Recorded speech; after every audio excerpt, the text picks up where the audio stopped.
The single dad driver who saved a billionaire female CEO. A story told from the attorney's perspective. She called me at 1:47 in the morning, and I knew before I answered that something was very wrong. Victoria Hayes didn't call at nearly 2 in the morning because things were going well. I'd been Victoria's attorney for 7 years, and in that time I'd learned to read her voice the way a doctor reads vital signs. When she said, "I need you tonight," in that particular tone, stripped of its usual executive polish, I was already reaching for my glasses and pulling on a blazer over my pajama top. "I'm not hurt," she had said. "I have someone with me. I think I'm okay." Those 3 words, I think, told me everything I needed to know. Victoria Hayes never uncertain. Victoria Hayes never hesitating. Victoria Hayes, who had built Hayes Capital from a 2-person consulting firm into one of the most powerful investment companies on the East Coast by the time she was 30. I grabbed my laptop, my phone, and the portable printer I kept in my office for emergencies. The printer had seemed ridiculous when I'd bought it 3 years ago. It was the least ridiculous thing I'd ever purchased now. "Tell me everything," I said when I arrived at the Ace Hotel lobby bar 40 minutes later. "Don't edit." What I heard made me forget about the hour, forget about the sleep I'd been missing, forget about everything except the magnitude of what had almost happened in that parking garage beneath the Hayes Capital Tower. Let me go back to the beginning. Not the very beginning. I'd learned that the relevant beginning is rarely where you think it is. The relevant beginning is 3 weeks before that night in the garage. I first heard about Jack Reardon 3 weeks earlier, in passing during one of Victoria's marathon strategy sessions. We were going through the quarterly compliance review when Victoria mentioned she'd had to find a new driver. "The agency sent someone new," she said, not looking up from the document in front of her. "He's been driving the executive pool. Is he reliable? He hasn't been late once." That was Victoria's highest praise. I didn't think much about it. Victoria went through drivers the way some people go through shoes, necessary but unremarkable. But I should have paid more attention. I should have asked the question that would have changed everything. Why did the previous driver leave? The answer, I learned later, was that the previous driver had been Richard Marshall's man. But I'm getting ahead of myself. Richard Marshall had been on Victoria's board for 4 years.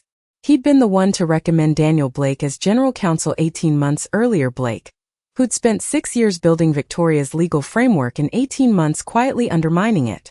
Marshall had brought 3 other board members into his orbit over the past 4 years, carefully, patiently, the way a chess player positions pieces across a board. I knew Marshall was ambitious. Every successful financier is to some degree. But I'd underestimated how far that ambition extended. I'd underestimated the Carver Group's involvement, the short position they'd taken against Hayes Capital stock 13 months earlier, the elaborate machinery they'd constructed to profit from my client's company's collapse. Most of all, I'd underestimated how close they'd come to succeeding.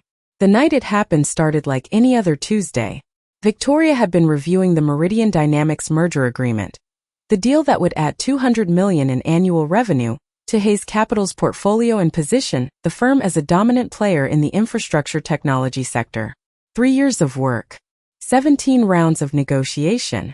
Countless flights to Chicago, Seattle, and Portland. The language in Section 14C had been bothering her. Not wrong exactly. Just off. Like a note in a chord that was almost right. I told her to trust her instincts. Victoria's instincts were the sharpest I'd ever encountered in my 22 years of corporate law. She could read a contract the way a musician reads sheet music. Not just the notes but the spaces between them. She'd had her legal team review Section 14C. 3 different partners. Everyone said it was standard language.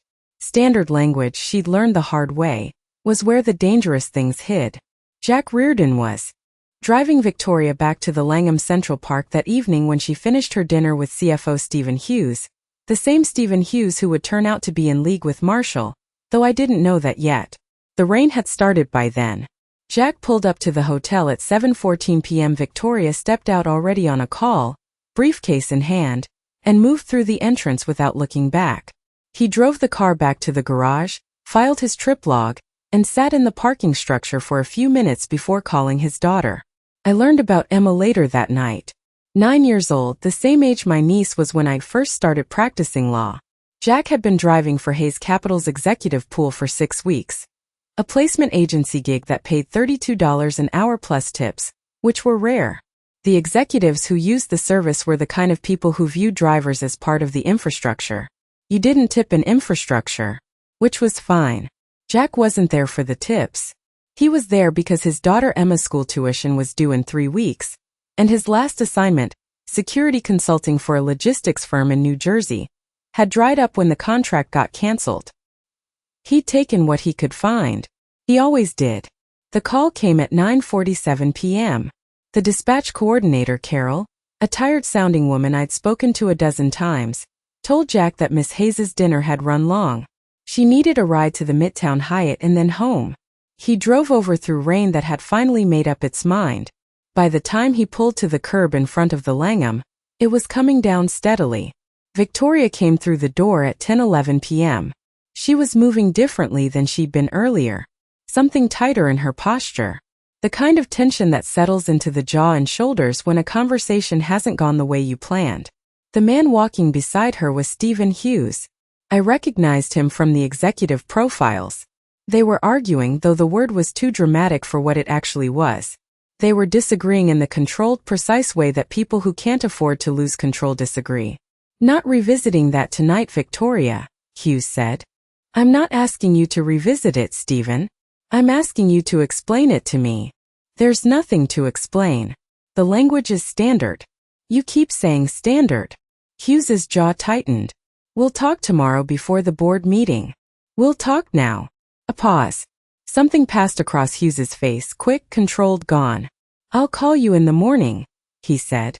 He turned, flagged a separate car and left. Victoria stood in the rain for exactly 3 seconds before Jack stepped out with the umbrella he kept in the door pocket for this specific kind of situation. She looked at him, genuinely surprised, like she'd forgotten he existed. Then, thank you. Of course. He held the umbrella over her to the car door. She got in. He closed the door, returned the umbrella, and got in the driver's seat. At midnight, Victoria changed the plan. The board meeting had been moved to 6 in the morning. She needed to go back to the tower. There were documents she needed from the office before the building locked down the executive floor at midnight 30.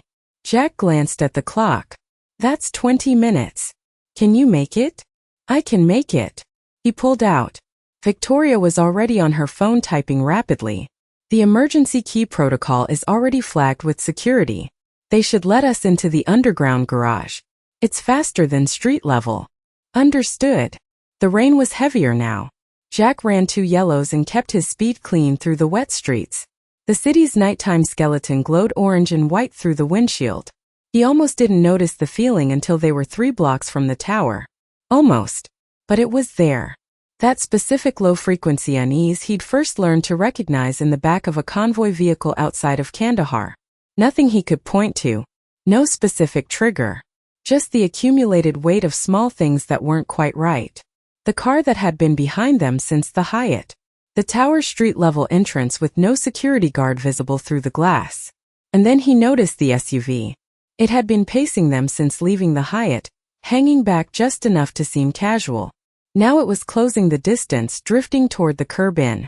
A way that wasn't overt but wasn't accidental either. Jack assessed the situation in a glance. Midtown at midnight, rain-slick streets, limited visibility. The SUV was positioned to cut off any attempt to turn away from the garage entrance. He had maybe 2 seconds to decide. He could have floored it, pulled a U-turn, raced through the rain-slick streets, tried to lose them in traffic. But Victoria was in the back seat, unprotected, and there were pedestrians on the sidewalks even at this hour. A high-speed chase through Midtown at midnight in the rain wasn't survival. It was a different kind of danger. So he turned into the ramp. He descended. Because sometimes the only way out of a trap is to walk into it and find what's on the other side. The garage was large, vaulted, the kind of underground structure that made sound behave strangely. Footsteps too loud. Voices arriving from no particular direction.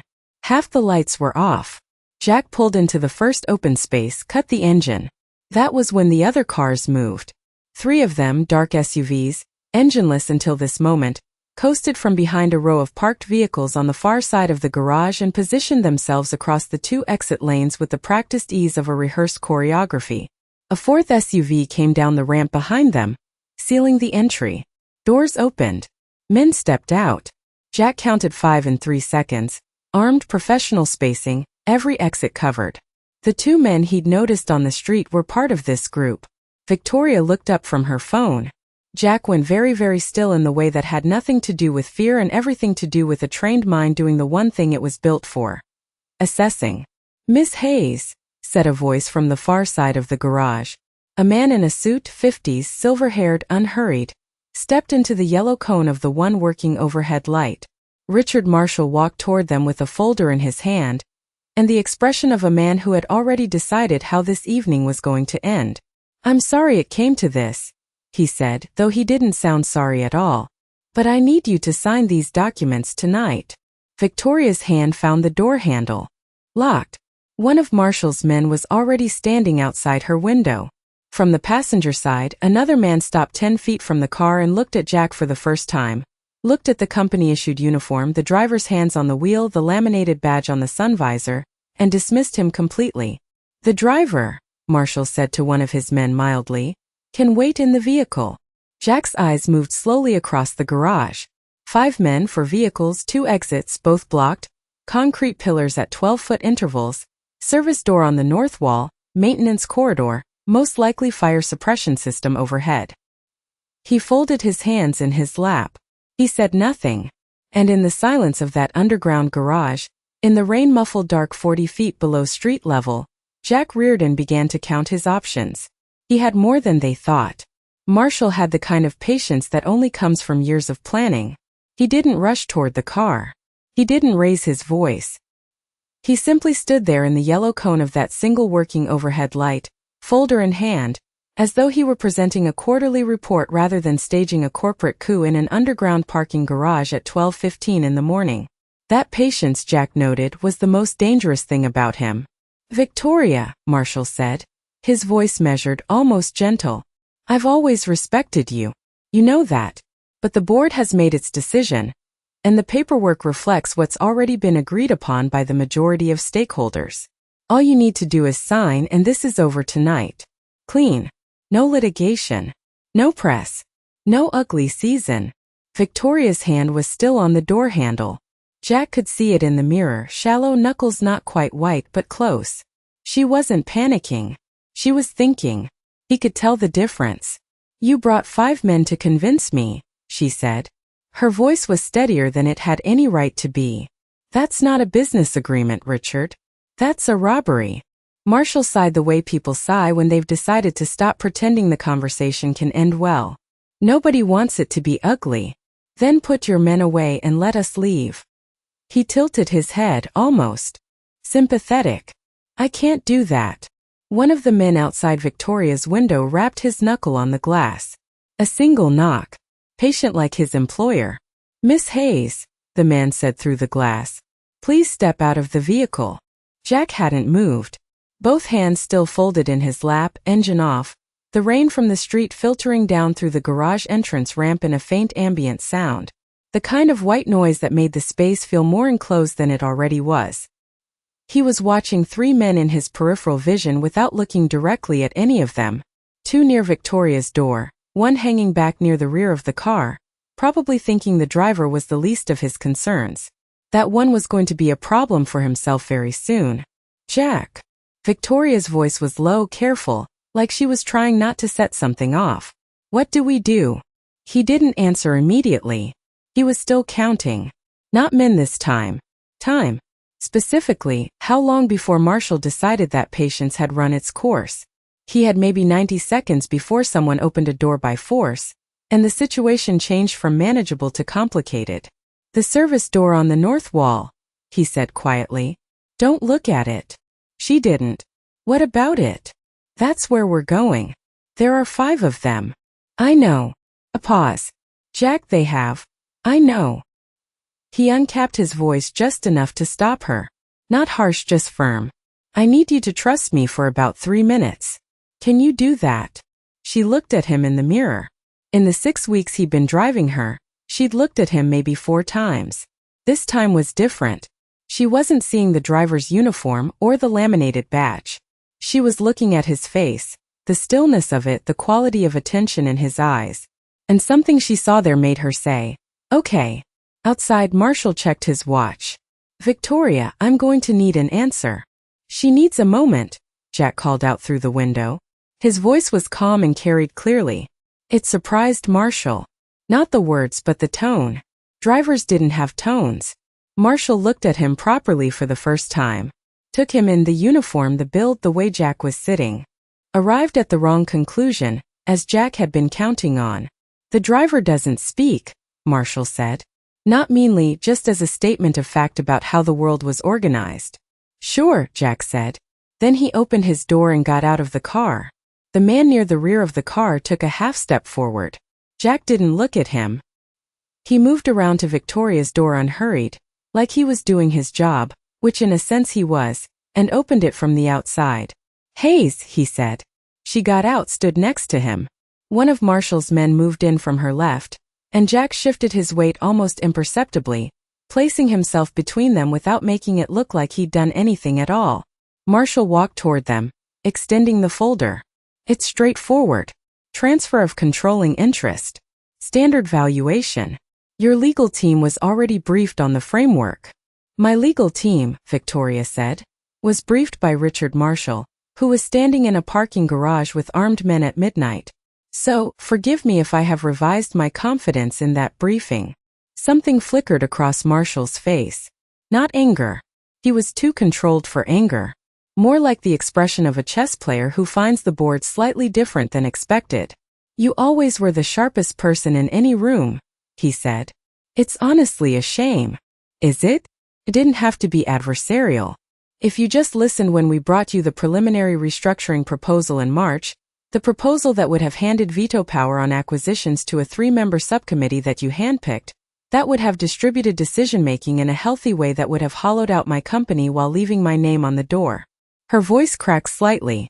Not from fear, Jack thought, but from the particular fury of being right about something you'd hoped you were wrong about. "How long, Richard? How long have you been planning this?" Marshall didn't answer, which was its own answer. The man on Victoria's left moved closer.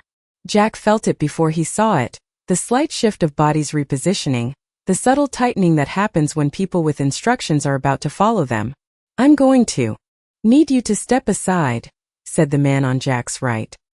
He was large, 6'2", broad through the shoulders, with the compact movement of someone who'd had some training. Not special forces. Maybe private security. Military background, but several years removed from actual fieldwork. Jack had assessed this in the time it took the man to take 2 steps. "Sure," Jack said again. And then, in the space of approximately 4 seconds, things changed. The man on the right reached for Jack's arm. A controlling grip, the kind meant to move someone without escalating, and Jack let him make contact, turning slightly into the movement rather than away from it, which took the man off his prepared balance point. What followed wasn't elegant. Jack's elbow came up and connected sharply with the man's forearm at the pressure point just below the elbow joint. Not a dramatic strike. More like a very precise interruption, and the grip dissolved. The man pulled back, surprised more than hurt. And in that half-second of reset, Jack had already put himself between him and Victoria and changed the geometry of the entire situation. "Hey!" someone shouted from the left. 2 more of Marshall's men were moving now. "Go," Jack said to Victoria quietly, almost conversationally. "North wall service door. Now." She went. She didn't hesitate. Didn't look back. Just moved. What happened over the next 30 seconds was not a movie fight. It was nothing like a movie fight. There was no choreography, no clean arc of violence, no moment where anyone looked impressive. It was ugly and fast and functional. The kind of controlled physical problem solving that gets drilled into you until it stops being something you think about and starts being something that just happens when the conditions require it. One man went down hard when Jack redirected his momentum into a concrete pillar. The second one was larger and got his arms around Jack from behind, which bought him about 3 seconds before Jack used the same 3-point control hold he'd been taught at Little Creek during SQT, the special qualification training that followed BUD/S, the real training ground where SEALs learned the hands-on tactics. That separated operators from trainees. His ribs hurt.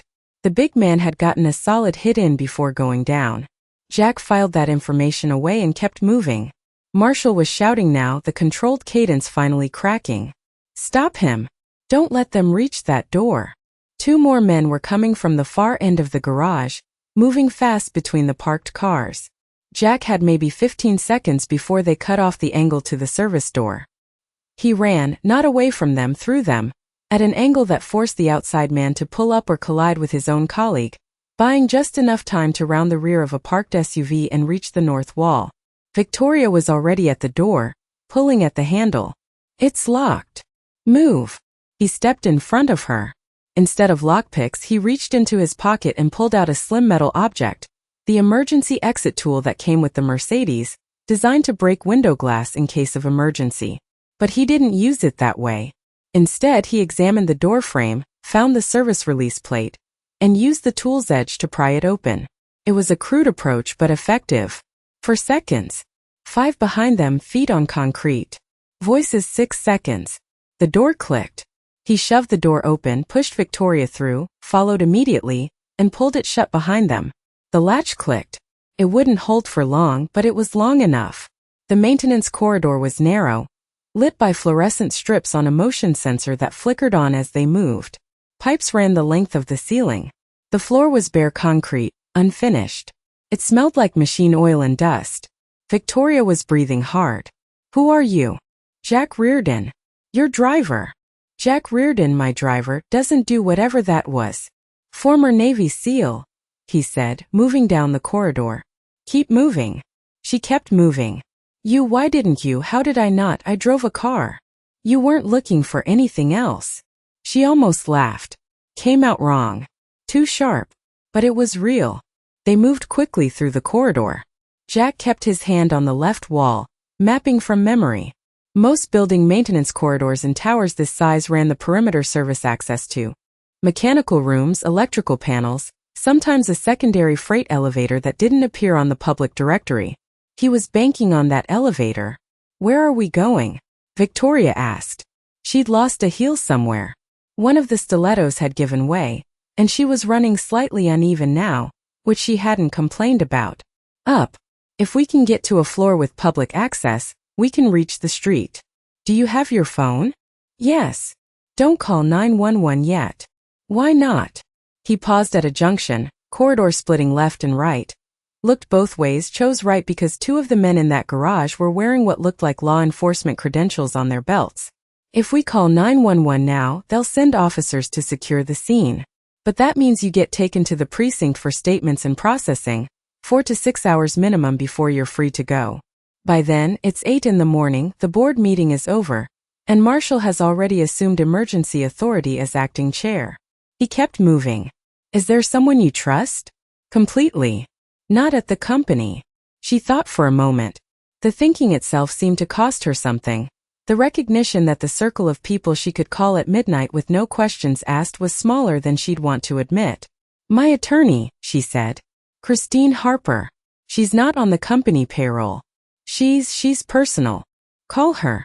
Tell her you need her at the Hayes Capital Tower executive floor with copies of every shareholder agreement and board authorization document from the last 18 months. Tell her not to contact anyone inside the company. She'll want to know. Tell her you'll explain in person. Victoria made the call. I was in bed when my phone rang. 1:47 in the morning. I answered on the second ring. Christine, I need you tonight. Those words. That voice. I'd heard Victoria speak in boardrooms, in depositions, in the quiet aftermath of deals gone wrong. I'd never heard her sound like this. I'm not okay, she said. Yeah, I know what time it is. I'll explain everything. Christine. Yeah. Thank you. She hung up. I was already dressed. They found the freight elevator at the end of the right corridor. Jack hit the button. The motor hummed from somewhere above. From behind them, distant but getting less distant footsteps. Someone had found the maintenance entrance. How many floors? Executive suite is 12. Building lobby is 2. Lobby. He hit the button. The elevator was old, the kind that moves on its own schedule regardless of urgency. He could hear the cable mechanism descending. Victoria was standing close to him in the narrow corridor. Not because she was frightened, or at least not only because of that. More because the corridor was genuinely that narrow. She was looking at the side of his face. "You said former," she said. "What?" "You said former Navy SEAL. What made you leave?" The elevator groaned. The footsteps behind them were maybe 40 feet back, moving carefully now. Someone had figured out that the corridor had junctions and was being cautious about which branch to take. "My daughter," Jack said. Victoria was quiet for a moment. "You have a daughter?"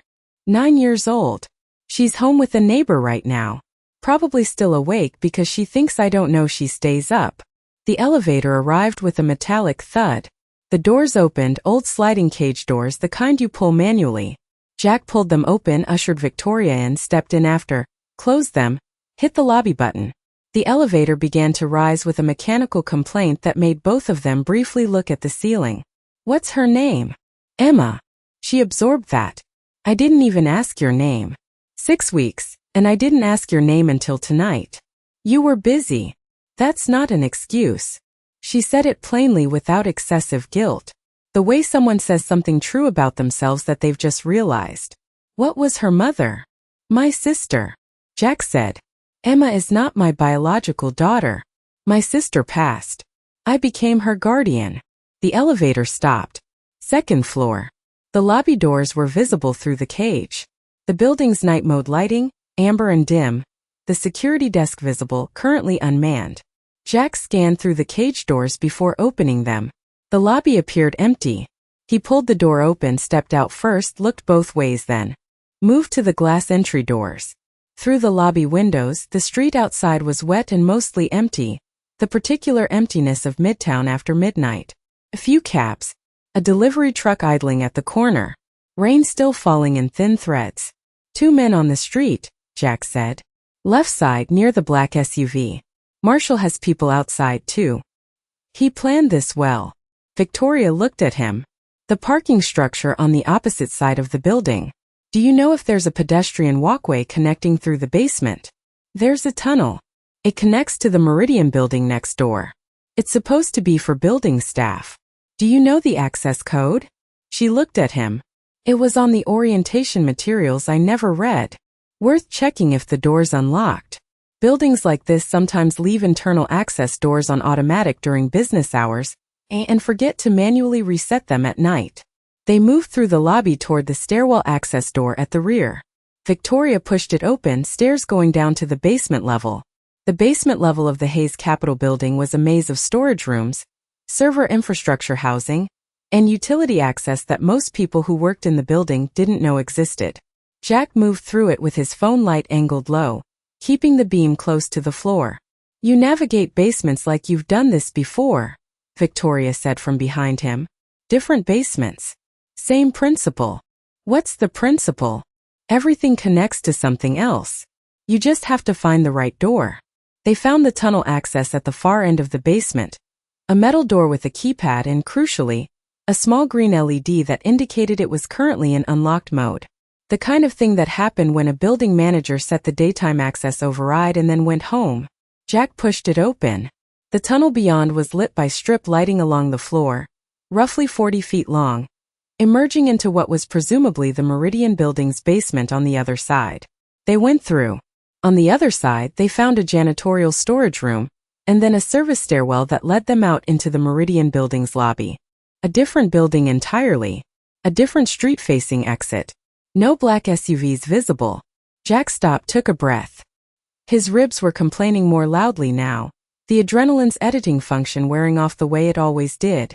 He pressed 2 fingers against his left side briefly, then stopped when he realized Victoria was watching him. "You're hurt," she said. "I'm fine. You keep saying things that aren't entirely true." He almost smiled at that, a professional habit. He looked out through the Meridian lobby windows. "I need you to call Christine back. Tell her to meet us somewhere public enough to be safe. Private enough to talk. The Ace Hotel on 29th. The lobby bar. It stays open late." Victoria was already dialing. Then she stopped, looked at him. "Jack." "Yeah. Thank you." She said it the way people say things when they mean it and don't have any better way of saying it. Plain, direct, without decoration. He nodded once. Let's get moving. They walked out into the rain together. The billionaire CEO who just escaped a corporate coup and the single father with bruised ribs and a 9-year-old at home who was definitely still awake. And neither of them said anything else for the 2 blocks it took to reach the street where Jack flagged down a cab, because the company Mercedes was still sitting in a sealed parking garage. And some problems you just move past and solve later. In the cab, Victoria sat with the unsigned folder she'd somehow held on to through all of it pressed against her chest like a shield. Her remaining heel was broken halfway down. Her coat was damp. One of her earrings was gone. She stared at the rain-blurred city through the cab window. The language in Section 14C, she said, almost to herself. That's what triggered it. I told Richard the first wanted to revisit it, and within 2 hours, he had a team in that garage. Jack looked at her. Then that clause is what they needed. It's a poison pill hidden in standard language. She closed her eyes briefly. If I'd signed it, the transfer of controlling interest would have been retroactively applied to a shell company incorporated in Delaware 6 weeks ago. I would have handed them everything and had no legal ground to stand on. Who else knew about that clause? She was quiet for a moment. 3 board members. My general counsel. And Richard. She opened her eyes. My general counsel recommended the language. Jack nodded slowly. Outside, the city moved past in wet amber light. The cab driver had the radio on low. Something soft, indistinct, a man talking, then music, then talking again. Victoria's phone lit up. Christine Harper calling back. She'll be there in 40 minutes, Victoria said after a brief conversation. She put the phone down, looked at her hands for a moment. I spent 3 years building that merger. I trusted people I shouldn't have trusted and ignored things I should have paid attention to. She didn't say it with self-pity. She said it like someone making an accounting. I almost lost everything tonight. You didn't, Jack said. No. She glanced at him. Because my driver used to be a Navy SEAL. Former. Right. A beat. Does Emma know about your background? He thought about that, about Emma's drawings, her volcano project. The way she'd asked him once why there was a framed photograph in his closet of him and a group of men in gear on a boat somewhere. And he'd said it was from an old job, and she'd accepted that with the casual completeness that 9-year-olds sometimes have, moving on to ask if they could have pancakes for dinner. She knows I had a different job before, he said. She doesn't know the details. Will you tell her? Someday when she asks. The cab pulled up to the Ace Hotel. Jack paid. He'd deal with the expense report later or not, depending on how the next few hours went. They got out into the rain. The lobby bar was warm and quiet. A handful of people scattered across low furniture. Nobody looked at them twice. Victoria sat in the corner booth Jack chose, was back to the wall, sightlines to both entrances, and he sat across from her. For a few minutes, neither of them said anything at all. There was a lot still to do. Christine was 40 minutes out. Marshall's people would eventually figure out they'd left the building. There were documents to gather, calls to make. A board meeting in less than 6 hours that had just taken on an entirely different significance. But in that particular moment, in the warmth of that hotel lobby, with rain on the windows and the low sound of the city outside, Jack Reardon felt something he hadn't felt in a long time. Not safety.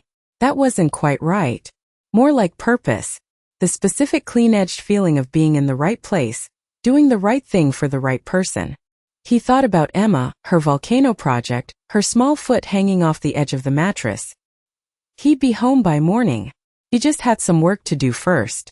I arrived at the Ace Hotel at 1:47 a.m., 12 minutes ahead of my estimated time, which told Jack something about the kind of person I was before I'd even sat down. I was in my mid-50s, compact, with reading glasses pushed up on my head like a second pair of eyes waiting to be deployed. I was wearing jeans and a blazer over what was clearly a pajama top. I dressed fast, grabbed what mattered and came.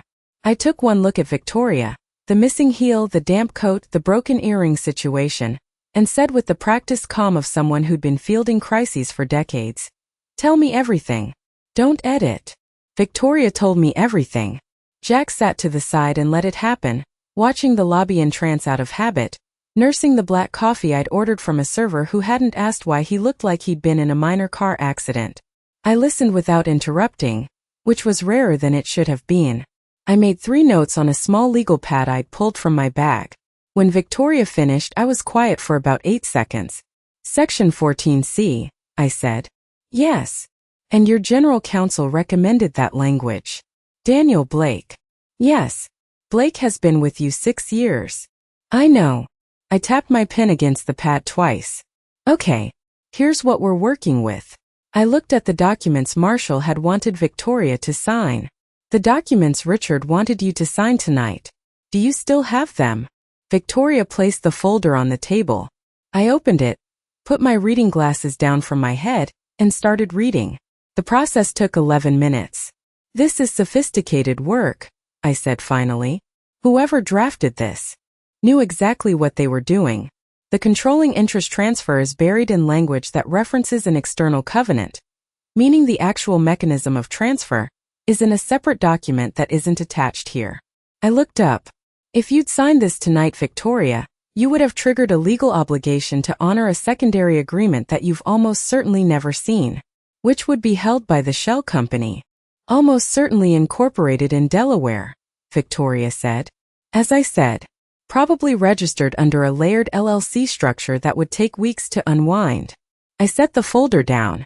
This isn't improvised. This has been in motion for a long time. How long? I looked at my notes. The language in 14C references a framework agreement.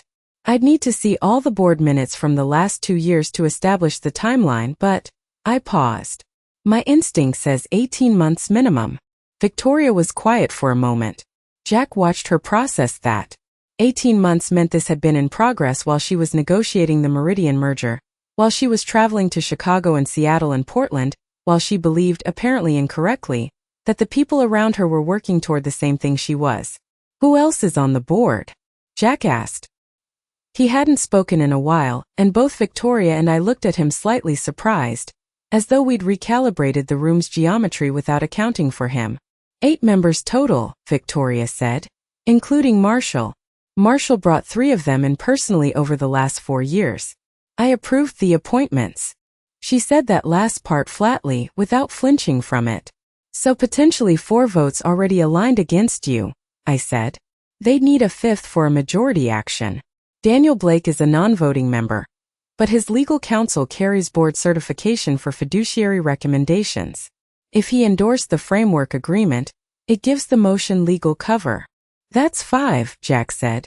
That's 5, I confirmed. I closed the folder. Victoria, we need documentation. Physical documentation tonight, before the board meeting. Financial records, wire transfers, correspondence. Anything that establishes the connection between Marshall, the shell company, and whoever is on the other end of this. My office is in the tower, Victoria said, which currently has Marshall's people in the parking garage and 2 men on the street. Is there anything off-site? Victoria thought. Jack watched the thinking happen, the particular quality of concentration she brought to problems, the same thing he'd noticed when she was reading in the back seat of the Mercedes. She wasn't someone who panicked and grabbed at the first answer. She waited until the right one surfaced. My personal cloud archive, she said slowly. I've been backing up board communications and financial summaries to a private server that isn't on the company system. I started doing it 8 months ago. Why? She looked at me. Because something felt wrong, and I didn't know what yet. She said it plainly without drama. Just a woman who trusted her instincts, even when she couldn't articulate them. Can you access it remotely? From any browser? Yes. I signaled the server for more coffee without looking away from Victoria. Then let's find what they've been hiding. Jack slid his laptop across the table, the personal one he kept in the car for late-night waits when he helped Emma with her homework over video call. It was a 4-year-old ThinkPad with a cracked corner, and a sticker Emma had put on the lid of a cartoon dinosaur wearing sunglasses, which he'd never taken off.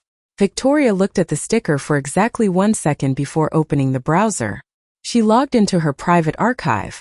The server loaded 12 months of documents, board correspondence, financial summaries, flagged items she'd pulled from company communications and stored here because something had felt off, and she'd wanted a record she controlled.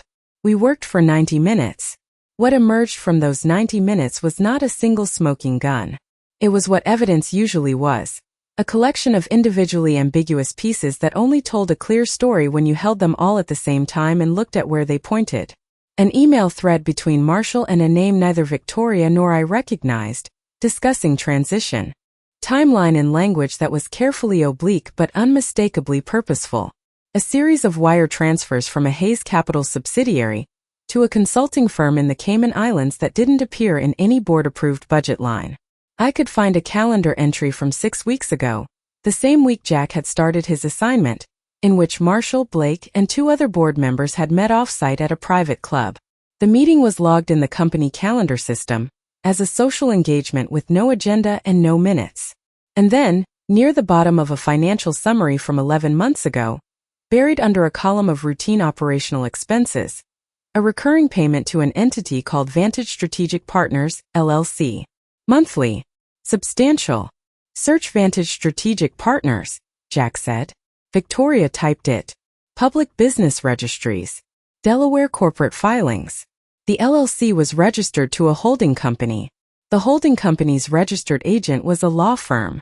The law firm appeared in 3 other places in Victoria's archive, once as a reference in Marshall's email thread, once in the consulting firm correspondence, and once, most damningly, in a footnote of the secondary covenant document that was referenced but not attached in Section 14C. I leaned back in my seat. There it is. Vantage is the mechanism, Victoria said. The money flows to Vantage and Vantage distributes. Marshall has been getting paid from the outside while sitting on my board. By who? That's what I need to find out before 6 a.m., Victoria said. I was already on my own phone typing a message to someone I described only as a forensic accounting contact who owes me. I sent the message and put the phone face up on the table. He'll pull corporate registry linkages on Vantage tonight. It'll take time. The layered LLC structure is intentionally opaque, but if there's a parent company, he'll find it. Jack looked at his watch. 3:18 a.m. The board meeting is at 6. He thought about Emma, pulled out his personal phone and texted Sandra, the neighbor who watched Emma on late nights in exchange for Jack fixing whatever was broken in her apartment, which was always something. Running late. Everything fine. I'll call in the morning. Sandra texted back 7 minutes later with a thumbs-up emoji, which meant Emma was asleep and Sandra was still awake watching one of the home renovation shows she described as intellectually insulting but extremely calming. Jack put the phone away. There's something else, Victoria said. She was looking at the screen with an expression Jack had learned over the course of this very long night was her version of unease. The Meridian merger, she said. What about it? Meridian Dynamics is the company we've been negotiating with for 3 years. $200 million in annual revenue. Infrastructure technology. The whole reason I've been in Chicago 17 times. She turned the laptop so I could see the screen. Vantage Strategic Partners has a subsidiary. I almost missed it. It's 4 corporate layers down, but there. I pointed. She was right. Red Meridian Capital Group. Different from Meridian Dynamics, a different entity. But Meridian Dynamics' board of directors includes 2 individuals who are also directors of Meridian Capital Group. She sat back. The merger I've been building for 3 years. The merger that was about to close. It was the end point. Jack understood before I said it. Once you sign the transfer tonight and lost controlling interest, the merger would close under New Hayes Capital leadership, Marshall's leadership, and Vantage, whoever is behind Vantage, would absorb Meridian Dynamics at terms that were never in Hayes Capital's interest. They were always in Vantage's interest. She closed her eyes briefly, opened them. The whole merger was a vehicle. They used 3 years of my work to build a deal that was designed to benefit them the moment they took my company. The lobby was quiet around us. The couple who'd come in laughing was long gone. The mop bucket was gone. Outside, the rain had thinned to something barely there, just enough to see on the window glass. Victoria, I said carefully, are you sure you want to bring this to the board this morning? What do you mean? I mean that what we have right now is substantial but not complete. The forensic accounting will take time. We don't have. Bringing an incomplete case to a board where at minimum 4 members are compromised is a significant risk, I continued. They could vote to postpone, call a special inquiry, take control of the narrative. I know. There's an argument for waiting, getting the full picture. Approaching the SEC. Building the case over weeks. I know, Victoria. Victoria's voice was quiet and final. But if I walk out of that board meeting this morning without making my case, Marshall will know I'm building one. And everything I've accessed tonight, everything we found, it goes dark. Documents get deleted. LLCs get dissolved. People get on planes. She looked at Jack. He had 5 men in a parking garage. The next thing he tries won't be a signature. I held her gaze for a moment. Then we go in at 6. We go in at 6. You'll need copies of everything, Jack said. Physical copies. Multiple sets. He looked at me. Is there a 24-hour print shop near here? There's a FedEx on 28th, I said. Good. And the board meeting? Where is it? Hayes Capital, 43rd floor. The executive conference room. Building access. Victoria looked at him. Marshall controls the security contractor for the building. He could lock you out. So we need to be inside before he knows you're coming. The meeting is called for 6. If we arrive at 5:30, we arrive at 5, Jack said. And we come in through the front door, not the garage. He pulled my notepad across the table, wrote 3 things on it, pushed it back. I need you to make these calls in the next hour. The first is the NYPD's Internal Affairs Bureau tip line. I want 2 of Marshall's men flagged before the meeting. I looked at the list. The second is the FBI's Financial Crimes Division. You don't need to file a formal complaint yet. Just establish a record that a concerned attorney contacted them tonight with preliminary evidence of securities fraud. Timestamp matters. And the third. That's a number for a man named Marcus. He's former military private security. He owes me about 6 favors and I need 2 of them tonight. I looked at Jack over my glasses for a long moment. Then I took the notepad and picked up my phone. Victoria was watching Jack. The way she watched him now was different from earlier in the evening, different even from the cab or the maintenance corridor. The earlier watchfulness had been about trying to figure out what he was. Driver. Soldier. Something else.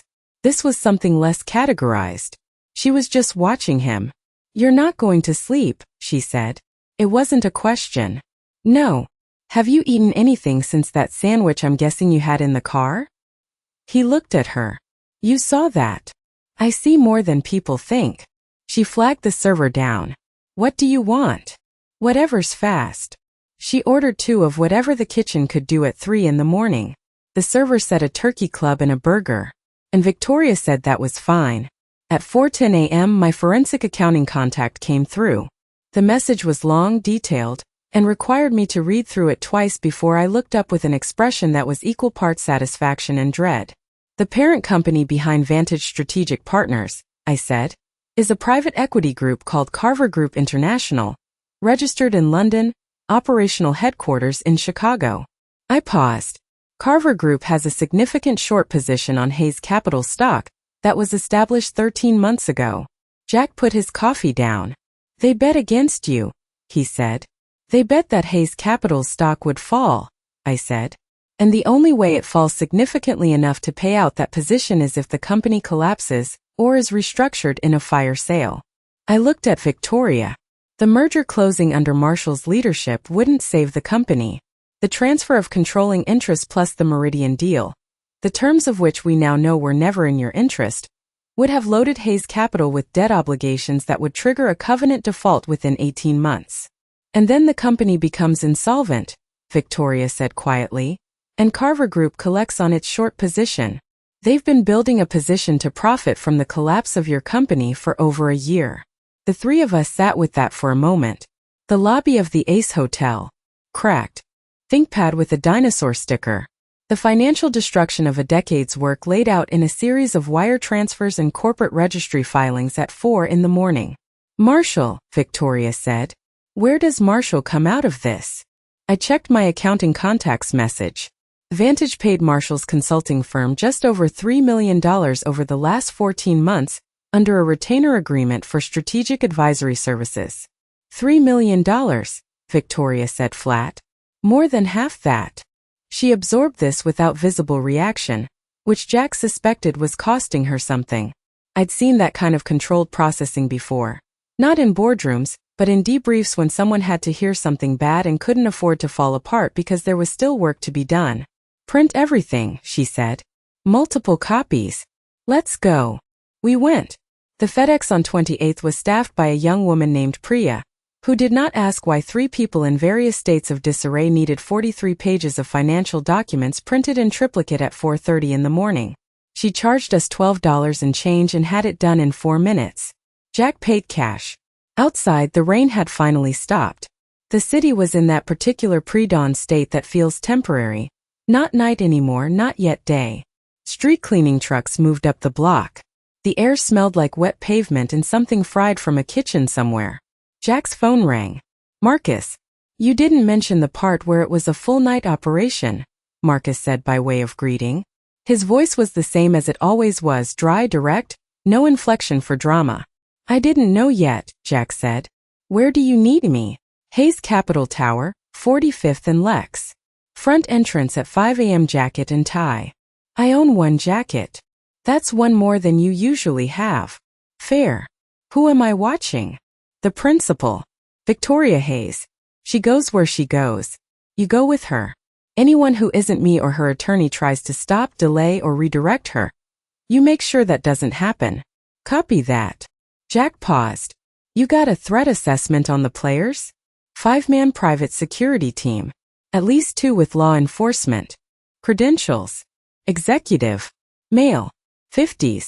Silver-haired. Goes by Marshall. He's the one to watch. What's his read?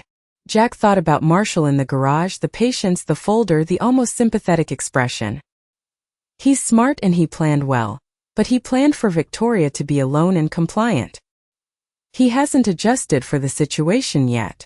So he'll improvise when he sees she's not. And improvisation is where people get sloppy. That's the idea. Jack ended the call and turned back to Victoria and me, who were standing on the sidewalk with our document sets looking at him. We have cover getting in, he said. One more person.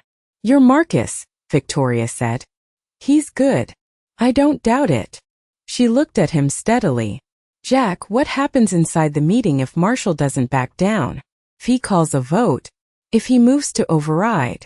That depends on what the board members who aren't compromised do when they see the evidence. There are 4 members I genuinely believe are clean. Marshall's 3 are reliable for him. Daniel Blake will follow Marshall. That's 4 and 4. A tie goes nowhere. There's a 9th board member, I said. Eleanor Park. She's been on medical leave for 3 weeks. She's not cleared to attend. Victoria said. Her leave was approved by Marshall as the acting chair, meaning he decided who gets to attend and who doesn't. I held up my phone. I took the liberty while you were on the phone with Marcus of calling Eleanor's personal number. Victoria stared at me. Christine, she's awake. She lives in the West Village.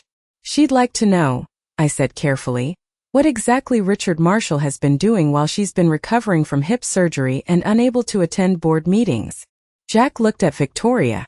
Something shifted on her face. Relief was the wrong word for it. More like the feeling of a calculation that had been running in the back of her mind suddenly resolving. 5 board members, she said. If Eleanor comes. She said she'll be there at 5:30, I said. She's getting a car now. They stood on 28th Street as the city slowly began to lighten. Not sunrise yet, just the first gray suggestion of it pushing up. From the east, a delivery truck went by. Somewhere down the block, a coffee shop was opening, the warm smell of it reaching them on the early air. Jack picked up the document sets, handed one to Victoria, one to me, kept one. Let's go over what you're going to say, he said. Walking. We'll do it walking. And they started walking north through the waking city. The attorney in her blazer over pajama top. The CEO missing a heel with a cracked phone screen. And the man who used to be a Navy SEAL carrying printed financial records under one arm and thinking about whether he'd have time to call Emma before 6 a.m. He probably wouldn't. But he thought about her anyway. That was the thing no training had ever managed to account for. Not the fear, not the adrenaline, not even the pain in his ribs that had settled into a steady background complaint. It was the smallness of the thing waiting for you at home. The ordinariness of it. The way it was always there regardless of what the night had been. somewhere in a pre-war building on the Upper West Side.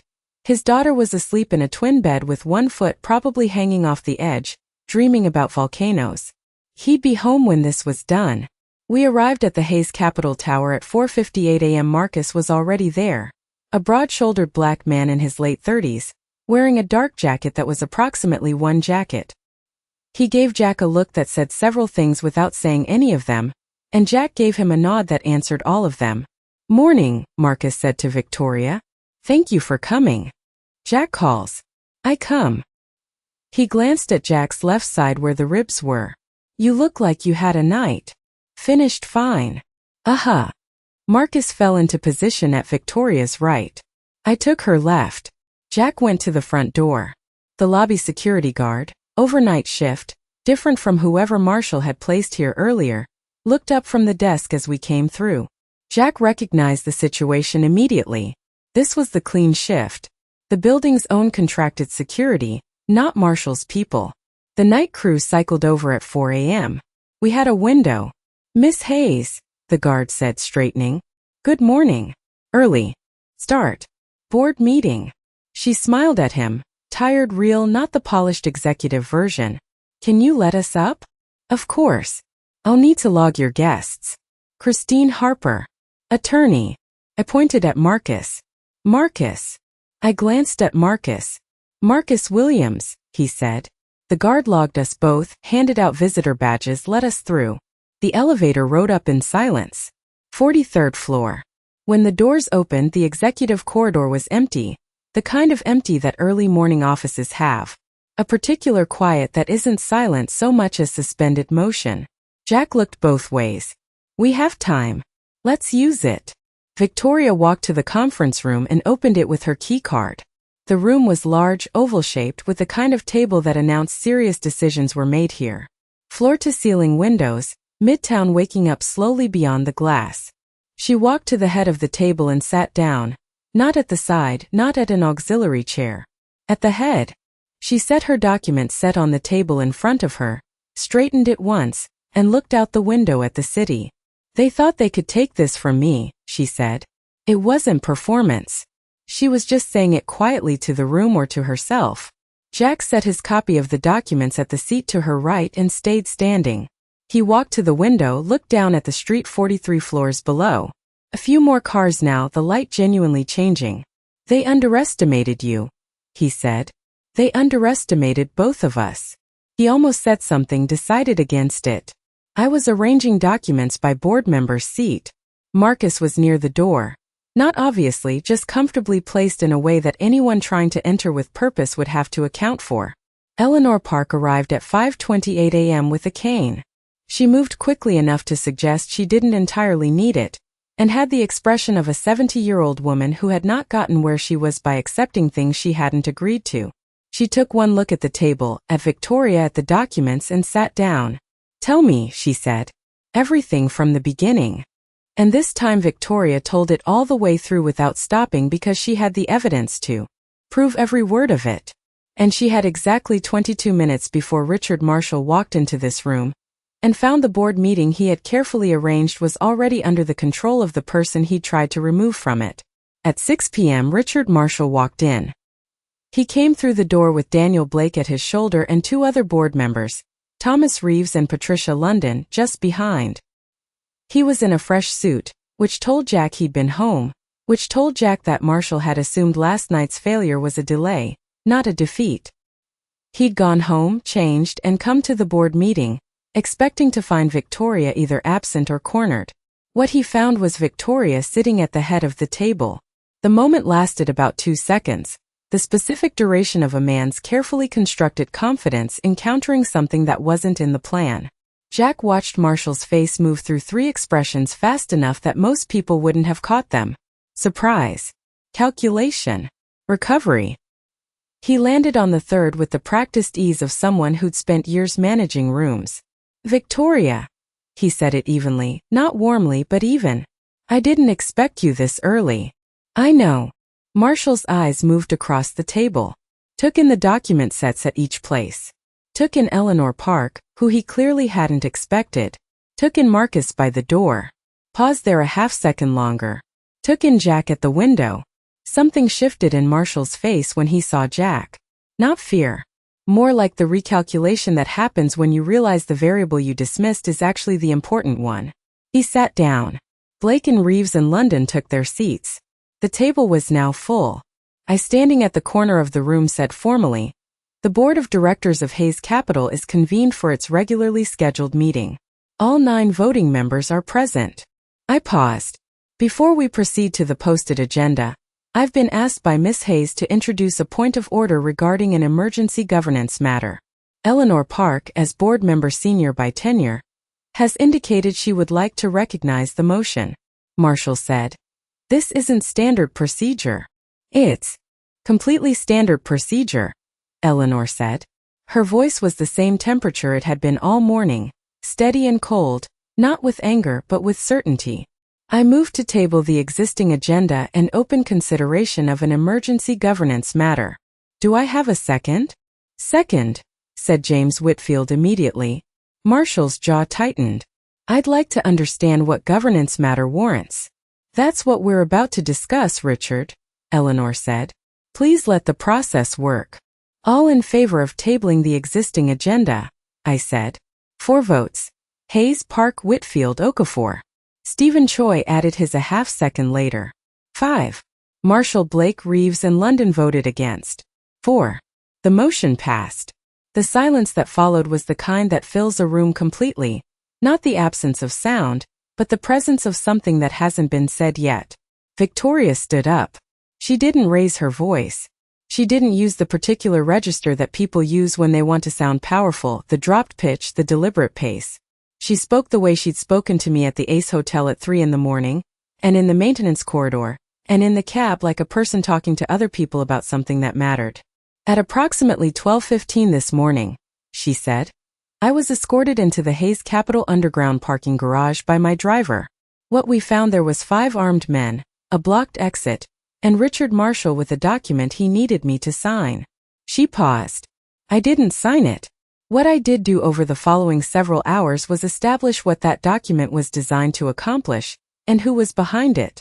She picked up the document set and began to walk them through it. Not rushed. Not performance. Methodical.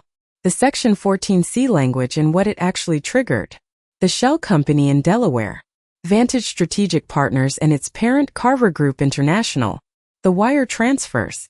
The 14 months of payments to Marshall Consulting Firm. The short position against Hayes Capital stock. The way the Meridian merger had been structured not to benefit the company, but to benefit Carver Group when the company collapsed under the debt load it would have inherited. She was 7 minutes in when Marshall tried to interrupt. "These are allegations," he said. "Undocumented, unverified. The financial transfer records come from Hayes Capital's own subsidiary accounts," I said from the corner. "The corporate registry documents come from public Delaware filings. The correspondence in your exhibit packets includes emails produced from Ms. Hayes's personally archived communications, which were backed up off the company's system." I paused. "Would you like to dispute specific documents, Mr. Marshall? I'm happy to walk through the chain of custody on each one." He didn't respond to that. Daniel Blake was staring at the table in front of him. He hadn't looked up in 4 minutes. Jack watched him and thought, "Blake knows it's over." Blake had known it's over since he walked in and seen Eleanor Park sitting there.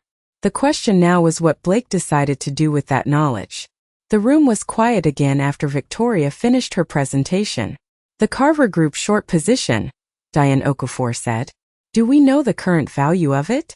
"Based on the share price as of yesterday's close and the position size indicated in the registry filings, the payout if Hayes Capital stock dropped by 40% or more would be in excess of $60 million, I said. "For a $3 million investment in Richard Marshall," Diane said flat. Nobody responded to that either because the math was what it was.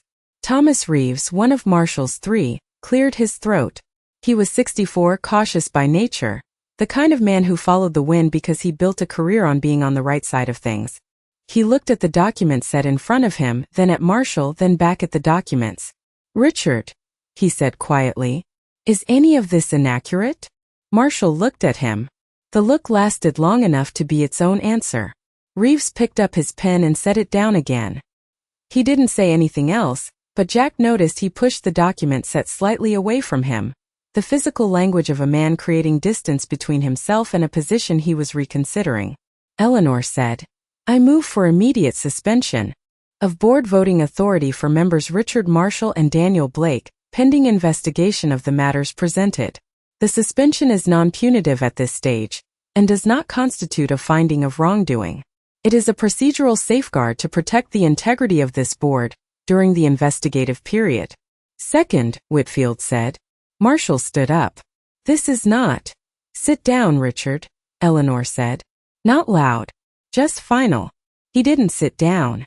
He stayed standing and something shifted in him. The controlled executive version of himself giving way to something underneath that was less managed. "You don't have the authority to do this without a full legal review, without the company's general counsel present." "Your general counsel," Victoria said, "is Daniel Blake's personal recommendation for the position, installed 18 months after you pushed out the previous counsel on the basis of a performance review that I later determined was fabricated." She met his eyes. "That general counsel is serving as independent legal counsel for this meeting under emergency authorization, which Eleanor, as senior board member, can grant under Article 9 of our corporate charter, which I suspect you assume she wouldn't be here to do." Marshall stared at her. "You planned this very carefully. You planned for me to be alone. You planned for Eleanor to be out. You planned for the meeting to happen on your terms, with your people and your document already signed." She kept her voice even. "You planned wrong." The door opened. Jack moved before anyone else registered the sound, 2 steps toward Victoria, interposing himself between her and the entrance, hand moving to his jacket pocket. But it wasn't Marshall's people. It was 2 men in suits with federal identification, FBI Financial Crimes Division, and behind them 2 NYPD detectives in plain clothes. They were unhurried, professional, and clearly expected. I had made the call at 4 in the morning, the timestamp that mattered. One of the FBI agents, a woman in her late 30s, with the bearing of someone who'd done this exact thing enough times that its weight no longer surprised her, said, "I'm Special Agent Dana Rohr. We're here in response to a preliminary notification of potential securities fraud submitted at 4:12 a.m. by legal counsel." She looked at the room. "We're not here to arrest anyone at this moment. We're here to secure documentation and request voluntary interviews." She looked at Marshall. "Mr. Marshall, I'd appreciate it if you remained in the building." Marshall's face had gone through several colors in the last 30 seconds. He was currently somewhere between controlled and not. He looked at his attorney, except his attorney, Blake, was one of the people under suspension, and the company's general counsel wasn't in the room, and the personal attorney he'd have called was presumably still at home, unaware that this morning had taken the shape it had. He sat down. He sat down because there was nothing else to do, and he was still, even now, a careful man who understood when a situation had moved past the point of improvisation. What happened next was not dramatic. It was procedural and thorough and took a long time. The FBI agents worked the room systematically. Board members gave preliminary statements. I coordinated the document transfer. Eleanor Park sat at the table through all of it with the stillness she'd come in with, answering questions when asked and watching everything with the attention of someone taking an accounting she intended to remember. Jack stayed near the door. At some point, one of the detectives, a heavy-set man named Burrows, asked him to give a statement about the events in the parking garage the previous night. Jack gave it concisely: time, location, number of individuals present, sequence of events. When Burrows asked how Jack had been able to neutralize multiple armed individuals, Jack said, "Former Navy SEAL. 11 years. Burrows looked at him for a moment, wrote it down. "And you're the driver?" "I'm the driver." Burrows looked like he was going to say something else, then apparently decided against it. Daniel Blake, to his partial credit, made a decision somewhere around 8 in the morning. Jack watched it happen. The man who'd spent 6 years building Victoria's legal framework and 18 months undermining it went quiet for about 20 minutes, and then he asked to speak with Special Agent Rohr privately. They went to the far end of the conference room, and when they came back 12 minutes later, Rohr's expression had the particular quality of someone who just received something useful. Blake didn't look at Victoria when he came back to the table. He looked at his hands and then at a fixed point on the window and then at nothing in particular. It wasn't absolution, but it was something. At 10:40, Marshall was formally escorted from the building by the detectives. He left without speaking. The only moment he paused was at the door of the conference room, where he turned back, not to Victoria as Jack expected, but to Eleanor Park. "I needed one more vote," he said. "If you'd stayed on your medical leave for another month." "I know." Eleanor's voice didn't waver. "You planned for that. You planned well, Richard. Go." He went. The room was quiet after that. A different quiet from earlier. Not suspended motion, but something closer to exhale. Victoria was still at the table. She hadn't moved from the head of it all morning. Her replacement shoes, a pair of flats that I'd somehow procured during the proceedings from a drugstore on Lexington because she'd been walking uneven on the broken heel for 3 hours, were plain and black and not the kind of thing Victoria Hayes would ever have chosen for a board meeting. She was wearing them anyway. She looked tired. Not defeated. Tired. The specific exhaustion of someone who'd carried a heavy thing a long distance and had just set it down and was now sitting with the weight of what it had been. Jack picked up the empty coffee cups from the table, mine, his, the one Victoria had pushed aside hours ago, and carried them to the credenza. It was a small thing, a driver thing. But his hands needed something to do. "Jack." He turned. Victoria was looking at him from the head of the table. The board members who remained, the federal agents still working the room, me with my notepad. None of it seemed to be the primary thing in the room at that moment. "Come here," she said. He walked back to the table, stood beside her chair. She looked up at him. "You could have left," she said. "In that garage. They said the driver could wait in the vehicle. You could have stayed in the car." He looked at her steadily. "No." He said it simply. "I couldn't." She held his gaze for a moment. Then she said, "I know." She reached across the table and picked up the document set, the one with the evidence that had brought this morning to its conclusion, and squared its edges carefully, even though it didn't need it. "I want to say something to you formally," she said. She didn't say it loudly, but the room had that particular quality again of attention without effort. "What you did last night and this morning wasn't a job. You didn't have to do any of it. You could have driven away, and nobody would have blamed you for it." She set the documents down. "I'm not going to be the person who responds to that with a gift card." From across the room, I made a sound that was very nearly a laugh. "I don't need anything," Jack said.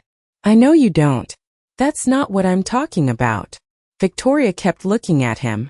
"I'm talking about the fact that the people who showed up for me last night were you, Christine, and a man named Marcus who I met 4 hours ago. And the people who spent years in my inner circle were building a machine to take everything I worked for." She paused. "That's an education. I intend to use it." Jack didn't say anything to that. He thought about what the right response was and decided there wasn't one that improves on what she'd said, so he let it stand. Jack finally called Emma at 11:20 in the morning, standing in the hallway outside the conference room while the federal agents were still working inside. The sound of the city came through the floor-to-ceiling windows at the end of the corridor like something that had been going on without them the entire time, which it had. She picked up on the first ring, which meant she'd been watching the phone. "Dad." "Hey, Bug. Sandra said you texted at like 4 in the morning." "I did." She wouldn't tell me what it said. "It said I was running late and everything was fine." He leaned against the wall. His ribs had moved from complaint into something more like a dull insistence, the kind of pain that isn't sharp enough to be urgent but persistent enough that you're always aware of it. Both of those things were true. A pause. Emma had a particular silence she used when she was deciding whether to push on something. He knew all her silences, the way you know the sounds of a house you've lived in long enough. "Are you okay?" "I'm okay." "Are you at school?" "It's 11:20, Dad. I've been at school for 3 hours." "Right. Sorry." He rubbed his face with his free hand. He hadn't slept. "How's the volcano project?" "I decided to add a chemical reaction component. Mrs. Patterson said it was ambitious." "Is that a good thing?" She said it like it was a warning. "I think it's a good thing." He almost smiled. "That sounds right." He looked down the corridor at the conference room door. Through the narrow window panel beside it, he could see Victoria still at the head of the table, talking to Agent Rohr. "I was beside her reading something. I'll pick you up from after school today. Okay. Regular time. Okay. Another pause. Dad. Yeah. You sound tired. I am tired. The kind of tired where something happened, or the kind where you just didn't sleep? He thought about the parking garage, the maintenance corridor, the freight elevator grinding upward while footsteps came down the hall behind them, the conference room, and the look on Marshall's face when he understood the board meeting had already started without him. Both, he said. I'll explain some of it tonight. Some of it. The rest is not my story to tell. She accepted that without pushing, which was one of the things about her he was most grateful for. Not that she didn't ask questions because she asked a lot of questions, but that she understood when an answer was as complete as it was going to get. Okay, Emma said. Regular time. I'll be outside. Wait in the front office. Fine. She said it the way 9-year-olds say fine, not agreement so much as a tactical retreat. Bye, Dad. Bye, Bug. The weeks that followed were administrative in the way that the aftermath of dramatic things often is, dense with documentation, repetitive in places requiring patience more than anything else. The Carver Group case moved at the pace of federal financial investigations, which was its own kind of slow. Thomas Reeves submitted a formal letter of apology to Victoria that I described as legally cautious but humanly sincere. Daniel Blake cooperated fully with federal investigators and spent 6 months waiting to find out what that cooperation would cost him. Victoria restructured the board, rebuilt the governance framework, spent 3 months in conversations with Meridian Dynamics' actual leadership, not the figures connected to Carver Group who were removed, and renegotiated the merger from the ground up on terms that worked for both companies. It closed the following spring, and the press called it the deal of the year. Victoria gave a statement that was precise and measured, and said nothing about parking garages. Jack started on a Monday. He spent the first 2 weeks doing what he always did in a new environment, watching, listening, mapping the room. Not the physical room, though he mapped that too out of habit. The human room. Who deferred to whom and why. Where the actual decisions got made versus where they appeared to get made. Which people were more capable than their titles suggested and which were less. He told Victoria what he saw. She listened. Sometimes she agreed. Sometimes she pushed back and they argued about it. Not badly but honestly, which was its own kind of respect. He found that he was good at this, in a way that surprised him and didn't surprise him at all. It was the same skill set, just applied in a different theater. Emma, when he finally explained the whole of it to her on a Saturday morning over pancakes, a real explanation, the parts she could understand with the parts that were too complex simplified but not falsified, listened in the focused way she always listened to things that mattered. And when he was done, she said, "So the person you helped is your new boss?" Something like that. Is she nice? He thought about Victoria in the maintenance corridor, in the cab, at the head of a conference table at 5 in the morning with a pair of emergency drugstore flats on her feet. She's real, he said. She's a real person. She's not always easy, but she's real. Emma seemed to find this sufficient. Okay, she said. Can I meet her? He did eventually. A Tuesday afternoon, 3 months in, when a meeting ran over and Emma's after-school pickup coincided with Jack still being at the office, Victoria came out into the lobby and met her there. And they'd had what Jack could only describe as a conversation, not the conversation an adult has with a child, where the adult simplifies and inflects and makes things smaller than they are, but an actual conversation. Two people talking about things they were both interested in. Emma had told Victoria about the volcano project, which had won second place at the science fair. Victoria had asked why second and not first. And Emma had said with complete composure, "The kid who won first had a better hypothesis. I had better execution. I'm going to work on the hypothesis part next year." Victoria had looked at her for a moment and said, "That's a good approach." And meant it. In the cab home, Emma said, "I like her. Yeah. She talks to me like I'm a person. You are a person. I know. Not everyone acts like it." She leaned against the cab window. "She seems tired though. She works hard. So do you." "Yeah." He looked at his daughter, 10 now, her birthday having been 2 weeks ago, the volcano project long behind her, already deep in research for next year's science fair, which she'd decided would involve something related to sound waves and had opinions about. Is that okay for both of you?" He thought about that honestly, the way she always made him think about things, not because she demanded it but because she deserved it. Different, she said. How? She took a moment. Less like you're waiting for something to be okay. More like it's already okay and you know it. He sat with that for the length of 2 city blocks. Yeah, he said finally. That might be right. She nodded satisfied and didn't push further because she was 10 and she trusted him. And trust, when it's the right kind, doesn't need to be said more than once. The cab moved north through the evening city. Jack Reardon, former Navy SEAL, full-time father and as of 3 months ago, head of corporate security for Hayes Capital, looked out the window at the place he'd chosen to be and felt, for the second time in recent memory, exactly that. He was exactly where he'd chosen to be. That was everything.